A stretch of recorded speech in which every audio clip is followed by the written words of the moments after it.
big one? The one? Right? Yeah. And he has 5 toes on his foot. 4 fingers on those delicate statues.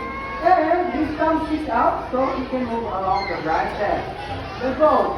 Everybody's wondering why do bats hang upside down? Bakit nga ba sila nakabaliktad? Bakit? Bakit daw? We're eating?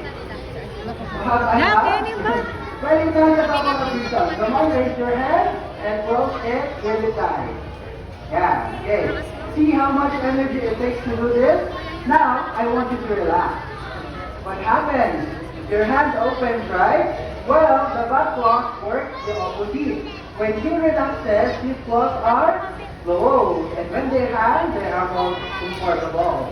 And the other reason is, his legs are so thin and so small. And it's not the time to walk on or take it from the ground just like a bird.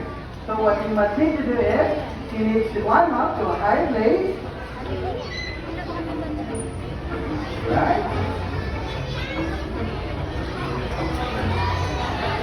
Okay, come on,